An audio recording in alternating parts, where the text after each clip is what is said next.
Buongiorno, je suis venue en Ligurie, une région spéciale du nord-ouest de l'Italie, nichée entre la mer et les montagnes, avec des vues spectaculaires sur les falaises et de charmants villages côtiers. C'est la légendaire Riviera italienne et sa beauté surpasse celle de bien d'autres endroits en Italie.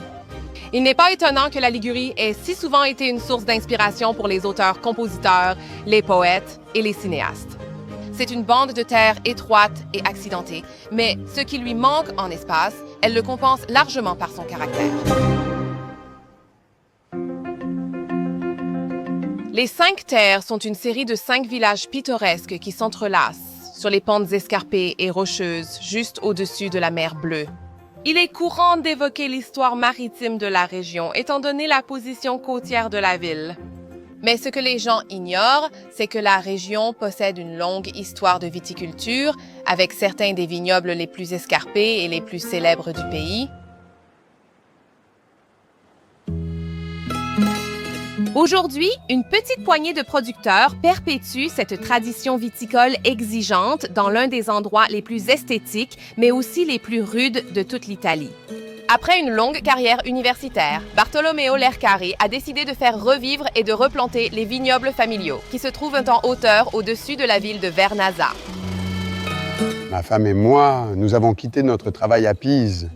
Nous sommes retournés à Vernazza il y a 25-28 ans pour redonner à cette colline l'aspect qu'elle avait depuis 1000 ans.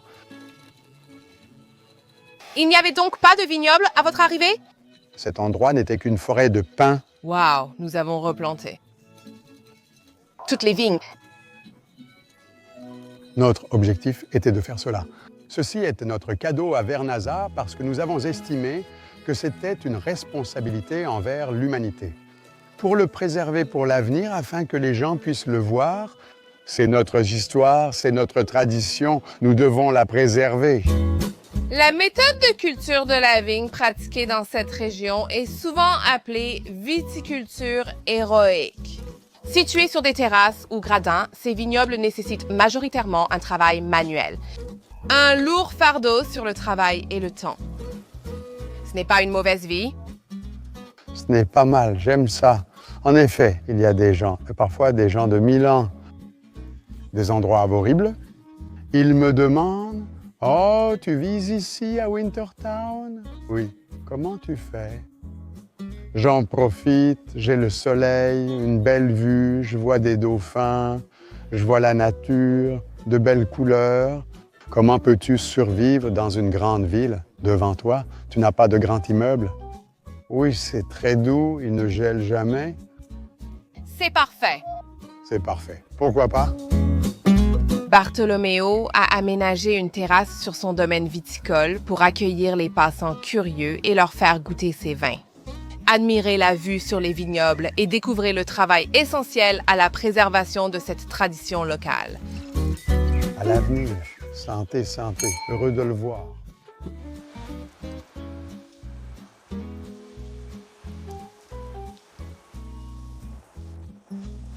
Oui, c'est rafraîchissant, croquant. J'y cultive des fruits de mer et il y a la plage. Ça doit être agréable de goûter aux fruits de ton travail, non? Oui, parfois c'est même trop. Maintenant, je te donne du Sciacquetta, très spécial. Un vin très spécial. Donc, ce Sciacquetta est vraiment la star des vins des 5 terres. Il est renommé. J'ai entendu dire que le pape, Le pape, le roi et la reine, les reines et les rois. seuls les meilleurs raisins servent à ce vin. D'accord. Nous appelons cela le début des vendanges. Nous faisons le vin en novembre et ils sont très secs, n'est-ce pas? Très sec. Très secs. C'est pour ça que nous utilisons les caves. Oui, oui.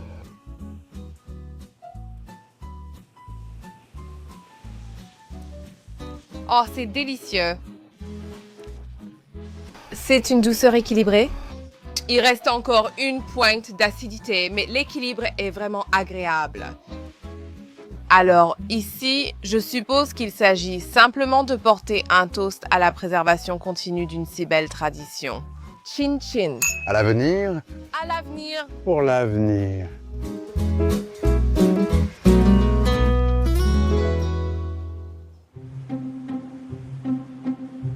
Perchés le long de la côte escarpée de la Ligurie, les 5 villages des 5 terres possèdent chacun une forteresse ancienne, construite à l'origine pour se défendre contre les raids sarrasins. Aujourd'hui, ces anciens postes de défense accueillent des voyageurs en quête d'un rythme de vie plus lent et d'une appréciation de la nature. Une façon de vivre qui définit le peuple ligure depuis des siècles. Les 5 villages des 5 terres sont reliés par des sentiers de randonnée et aujourd'hui, je fais une randonnée du village de Vernazza jusqu'à Monterosso le long d'un sentier très pittoresque. Les vues sont superbes. Le sentier longe toute la côte et offre des paysages spectaculaires. On a une vue sur le village de Vernazza en partant et j'espère que je vais voir des paysages incroyables de Monterosso en arrivant. Mais bien sûr, quand je fais ce genre de randonnée, c'est littéralement des montées, des descentes, des sentiers rocailleux très irréguliers. Donc, tu peux imaginer porter mon gros appareil photo principal avec moi pour capturer tout ça. C'est vraiment assez difficile.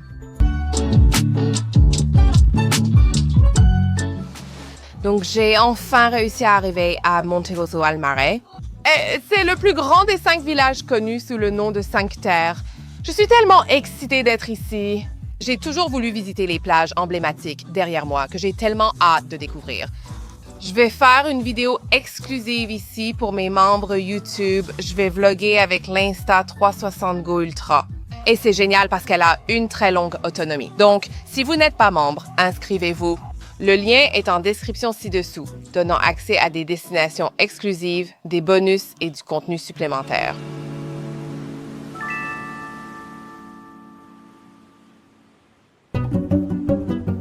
Accroché au rocher surplombant la mer se trouve Cornelia, le seul village des 5 terres qui n'a pas de contact direct avec la mer. Un escalier raide mène au petit port, utilisé aujourd'hui par les habitants à la fois comme lieu de loisirs et de travail. Beaucoup de personnes du village viennent de familles qui travaillent en mer depuis des générations et une grande partie de leur vie quotidienne tourne autour de la pêche pour se nourrir. Juste à la sortie de la ville, la famille Galetti tient un petit restaurant chez elle, servant aux clients des plats directement issus de la mer et entouré d'une décoration réalisée à partir des matériaux naturels de l'environnement alentour. C'est vraiment exceptionnel de trouver un endroit comme celui-ci dans les 5 terres. Cela s'appelle un iti-turismo. C'est intéressant parce que le concept est un peu différent de l'agritourisme, dans le sens où l'iti-turismo concerne le tourisme lié à la pêche. Donc, c'est incroyablement frais du poisson et des fruits de mer locaux 0 km et ça a l'air divin. Les propriétaires ont aussi leur propre vignoble qui se trouve sur les collines ici.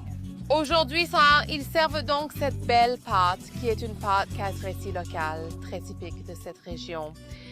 Et nous avons du poisson à la châtaigne, ce qui est intéressant. Je n'avais jamais entendu parler de poisson à la châtaigne auparavant. Ils l'ont mélangé avec des olives et une sorte de sauce bien beurrée faite avec des tomates locales et ça a vraiment l'air délicieux. Magnifique! Le poisson est vraiment frais et incroyable. Le cadre de cet iti-turismo est absolument magnifique. Vous avez cette vue à couper le souffle sur la ville de Cornelia en contrebas et l'immensité bleue de la mer Méditerranée à perte de vue. C'est vraiment un cadre idyllique et pittoresque. Prendre un délicieux déjeuner frais et un superbe verre de vin blanc local, on a vraiment l'impression d'être dans un conte de fées.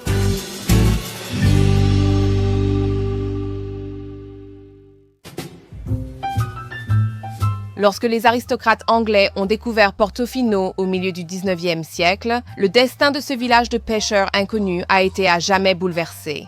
Il est devenu un lieu de rencontre pour la haute société britannique avec l'ouverture d'hôtels de luxe, de bars et de restaurants. Dans les années 1950, il devint le terrain de jeu des riches et célébrités. Les boutiques de marques de luxe et les restaurants historiques se trouvent encore principalement autour de la Piazzetta. Mais un vent de nouveautés souffle désormais depuis les collines de Portofino.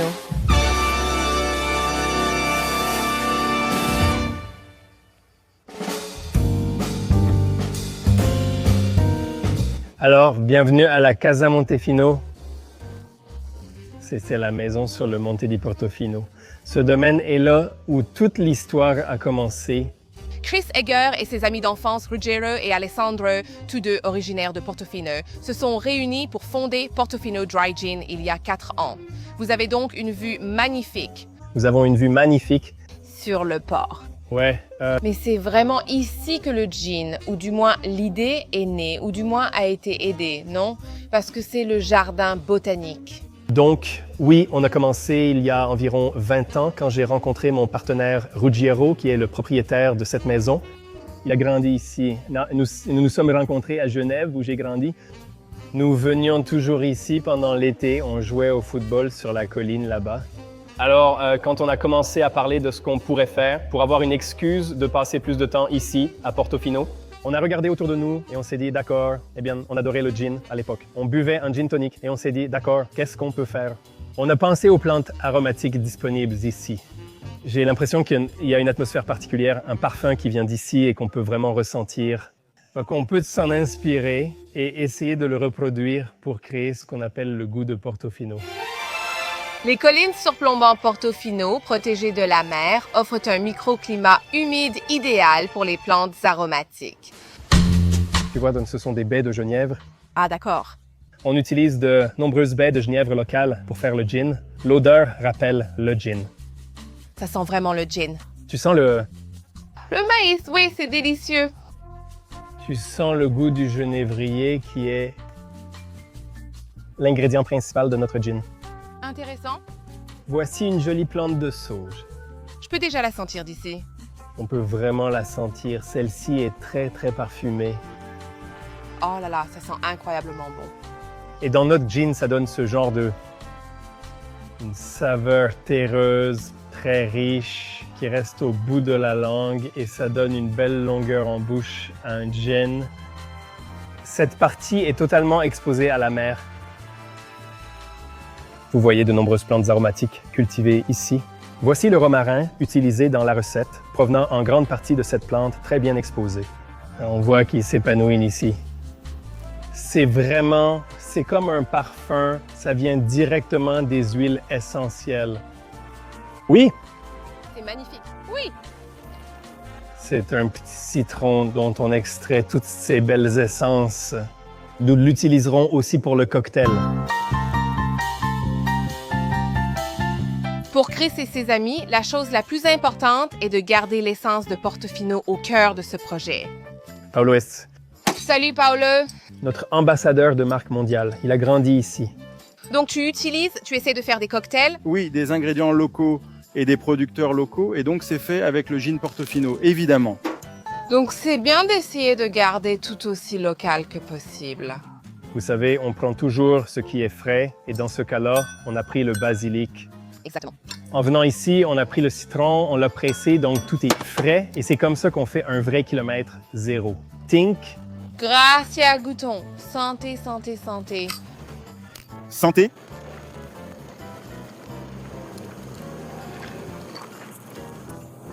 Oh ouais, l'eau est vide. vraiment sympa. Vraiment rafraîchissant. C'est rafraîchissant. Très, très rafraîchissant. Je pense que ce qui est vraiment sympa, c'est que toi et tes amis ont fait. Ah, c'est vraiment, en quelque sorte. Tu sais, maintenant, la jeune génération revient sur la terre de son enfance. Tu sais, c'est un peu aussi ta terre d'enfance adoptive. Oui, dans mon cas. Et vraiment, ils revitalisent les terres, par exemple, comme en créant une marque Portofino très excitante. Oui, c'est très excitant d'y penser. De nouvelles façons d'interpréter Portofino. Donc, ce n'est pas seulement un endroit très touristique, très fréquenté, où les hôtels achètent maintenant beaucoup de biens immobiliers. Et puis, vraiment, le gin raconte une histoire de nature, d'amitié. Le gin tonic est une boisson sociale qui permet de faire une pause et de profiter du moment. Cela apporte une touche de dolce vita à ton quotidien. On a tous besoin d'un peu de dolce au quotidien, non? Salut, merci de m'avoir invité à cela. Ce fut un plaisir. Jardin magnifique.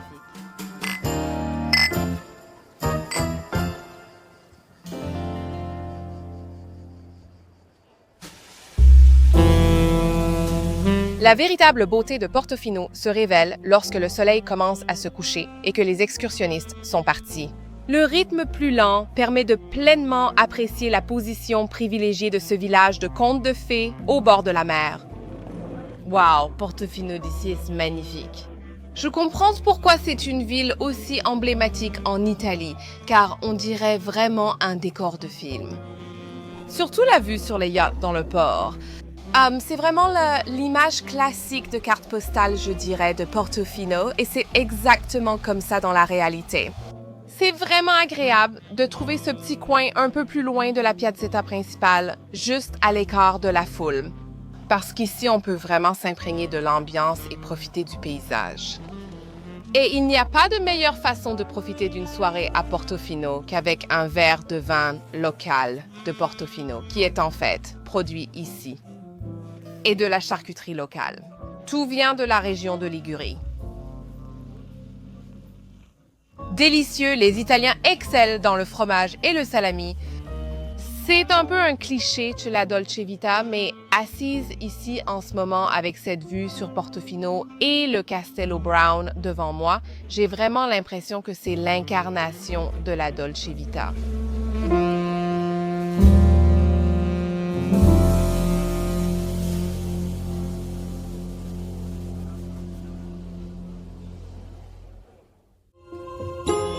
J'ai passé la soirée à filmer la ville de Santa Margherita de Ligurie avec l'Insta360 Go Ultra.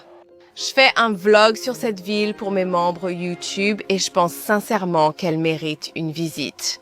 Votre base sur la Riviera italienne, c'est une ville absolument magnifique.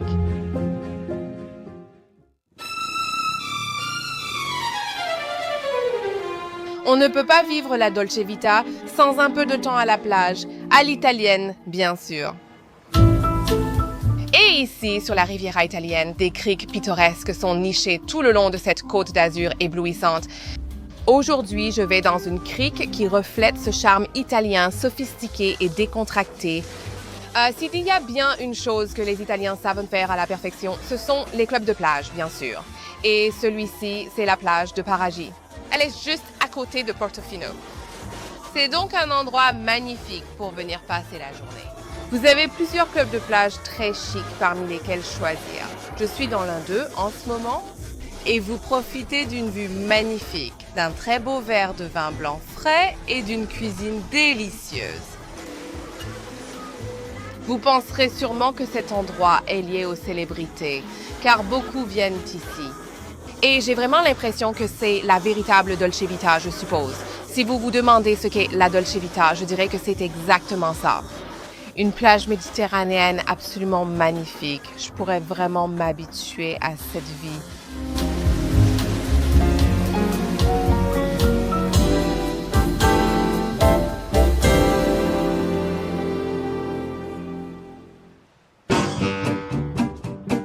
Nichée entre la Méditerranée et les montagnes, se trouve Gênes, la fière capitale de la Ligurie.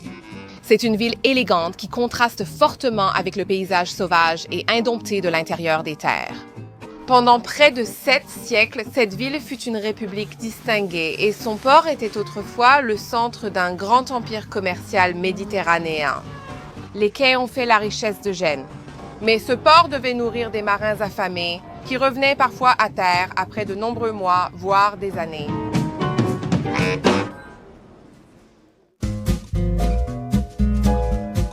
Je retrouve Enrica, chercheuse culinaire et auteure génoise, qui va me faire découvrir des spécialités classiques de street food.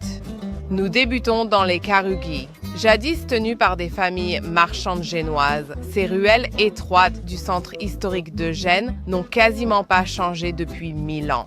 Si vous savez où chercher, vous pouvez encore savourer des recettes historiques dans des établissements plusieurs fois centenaires. Bonjour! Madonna. Wow! Ça fait beaucoup de focaccia, donc ils en font beaucoup de sortes différentes, en plus de la classique. Oui, aux oignons. C'est probablement la focaccia la plus célèbre après la nature. Ah, vraiment?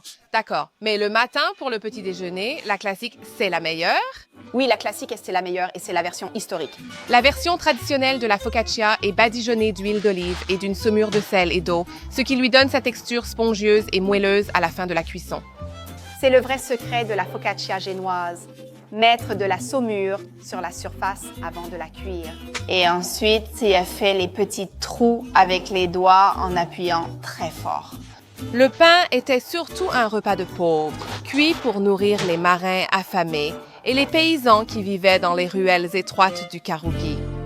Tu dois la retourner et la manger à l'envers parce que la surface est la partie la plus salée de la focaccia. Donc, elle doit toucher ta langue en premier. Dans l'autre sens? Oui.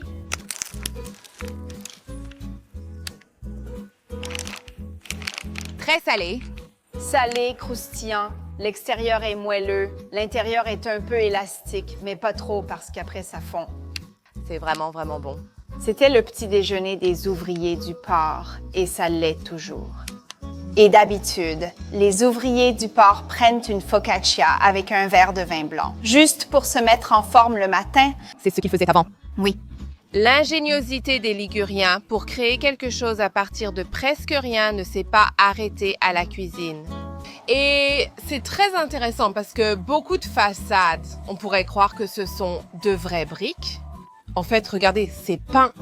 C'est le cas. C'est vrai, sauf erreur. Oui, ils sont peints le noble. Donc, les gens très riches peuvent se permettre des briques, des stucs, des colonnes et des statues sur leur façade. Ceux qui ne sont pas aussi riches, ils se contentent de le peindre. Ils le peignent. C'est astucieux. C'est astucieux, c'est moins cher, mais dans tous les cas, c'est très beau. Alors que beaucoup viennent en Italie pour des spécialités bien connues à base de blé comme la pizza et les pâtes, la Ligurie possède une riche culture culinaire basée sur des aliments sans blé. La topographie de la région est très inadaptée à la culture du blé. Dans la chamade de la ville, l'un des plus anciens plats de rue de Gênes est encore cuit dans de profonds fours à bois sur des plaques en cuivre. Ceci est une chamata. Chamada vient du nom fiammata, qui signifie flamme, car lorsque les gens passent devant ces endroits, ils voient une flamme brûler à l'intérieur du four à bois. Nous sommes ici, nous voyons. La farinata est une galette de pois chiches faite avec de la farine de pois chiches, de l'eau et du sel. Je suppose que, vous savez, la farinata, la street food, est-ce que c'est vraiment né d'un besoin à l'époque? Pour les ouvriers et les marins, il leur fallait quelque chose de bon marché, facile à manger et nourrissant. Exactement. La part farinata est très simple et bon marché. Et c'est vraiment, vraiment très courant dans notre ville. D'accord, alors essayons. Oui, essayons. Je viens juste de finir. C'est chaud et frais.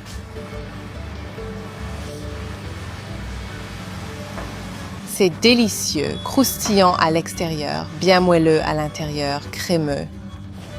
Parfois, les gens disent qu'il y a du fromage à l'intérieur ou du lait à l'intérieur ou quelque chose comme ça. Ce sont simplement des pois chiches, de la farine, de l'eau et du sel. Et clairement, c'est très populaire parce que tout le monde est arrivé. Ils savent qu'autour de midi, il prend du sel pour le trouver. Tous viennent pour leur farinata.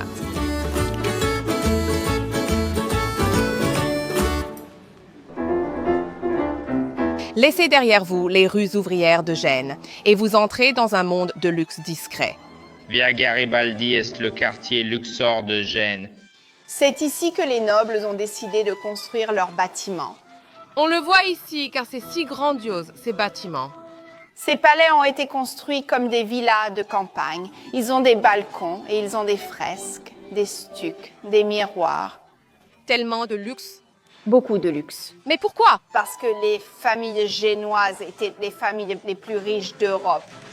Gênes était la ville où la première banque a été créée, la Banco di San Giorgio, au XVe siècle.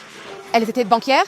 Elles étaient commerçantes, marchandes, banquières, financières, constructrices de navires. Et j'ai entendu dire que Gênes a un surnom, la Superba. Qu'est-ce que cela signifie? Eh bien, littéralement, la superbe, la ville superbe, parce que Gênes était la ville la plus riche, l'une des plus riches d'Europe, et donc la superba.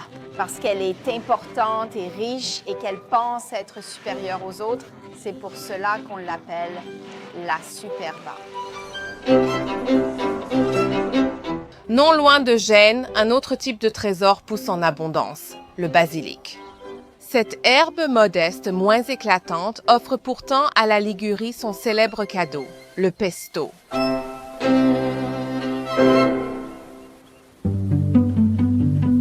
Voici les collines où notre basilic est cultivé. Voici les serres où il cultive le basilic. Bernardo Manzitti dirige Locana Tortuga dans la vieille ville de Gênes. Ce matin, il m'emmène à la ferme de basilic où il ne choisit que le meilleur pour son restaurant. Et voici Pierre Carlo, mon merveilleux producteur de basilic, d'accord, le meilleur producteur de la ville. Ciao. Donc, ce sont les petits, d'accord? Et nous aimons que les jeunes feuilles poussent très vite.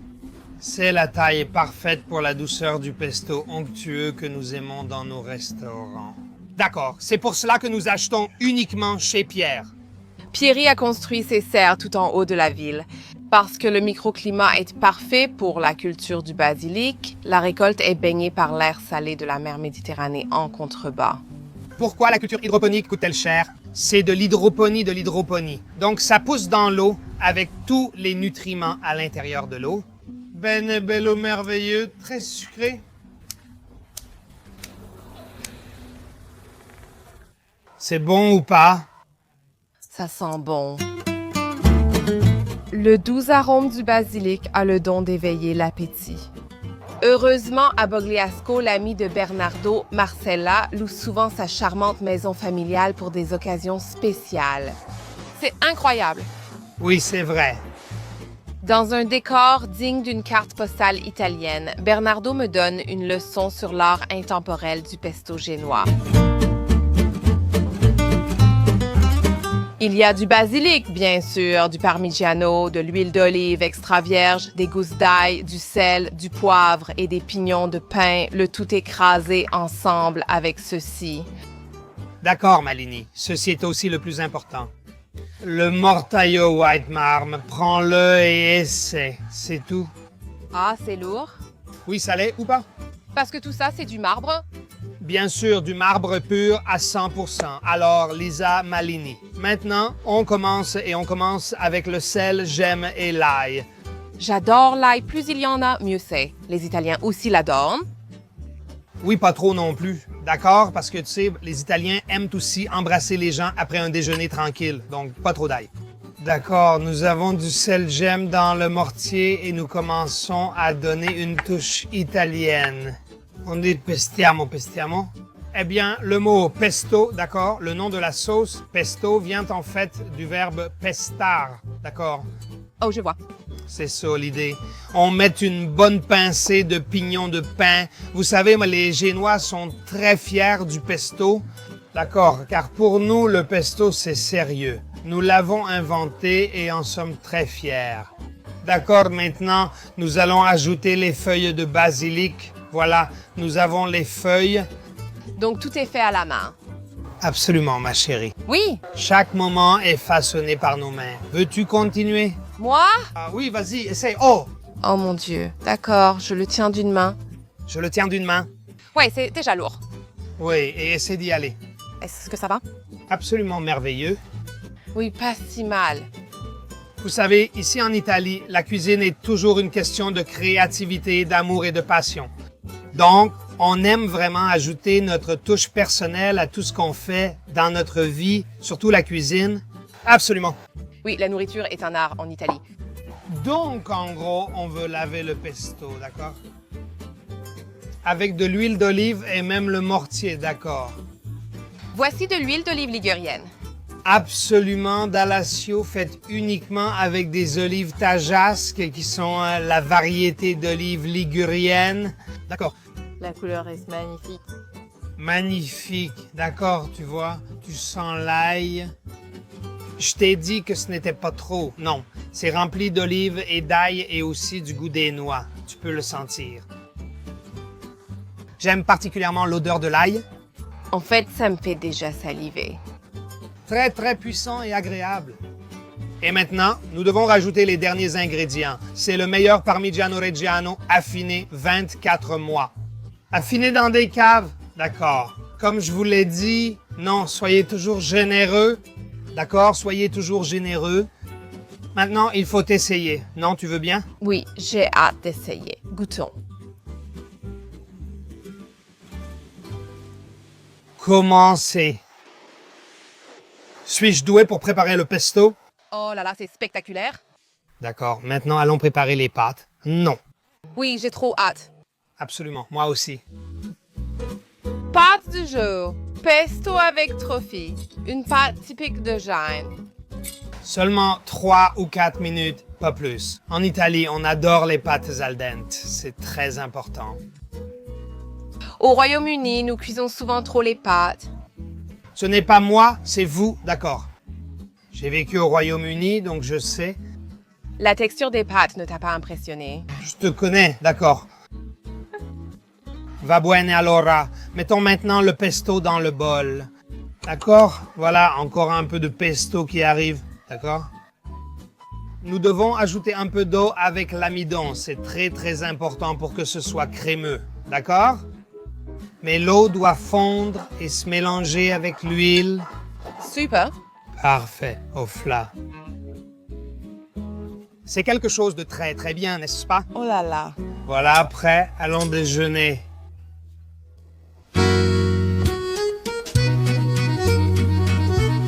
Comme il est de coutume en Italie, le déjeuner est une grande affaire de famille.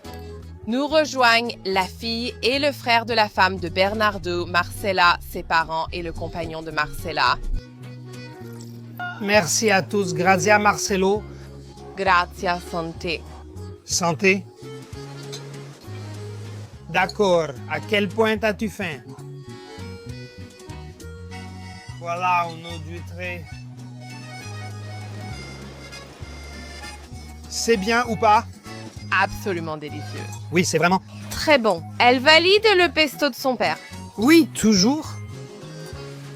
Les Liguriens sont-ils les meilleurs pour préparer du pesto en Italie? Nous sommes les seuls à faire du pesto. Le reste, ce n'est pas du pesto. D'accord. On peut dire que c'est une sauce verte salée, mais ce n'est pas du pesto. C'est très spécial pour la Ligurie. Nous sommes des gens spéciaux dans un lieu spécial, mangeant des plats spéciaux. C'est vraiment le cas. Tu sais que Gênes s'appelait la Superba autrefois? Superba veut dire superbe. D'accord, donc les Génois sont superbes.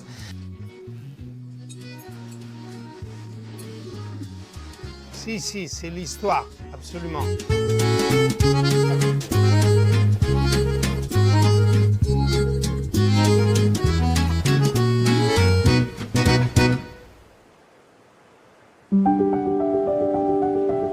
La Ligurie ne se révèle pas tout de suite, mais si tu lui donnes du temps, elle commence à s'ouvrir. Le relief difficile a formé un peuple dur et ingénieux habitué à exploiter la terre limitée. Cet esprit d'inventivité a perduré pendant des siècles, se manifestant dans tout, de la cuisine à l'architecture, et dans la force tranquille qu'ont ceux qui considèrent ce lieu comme chez eux.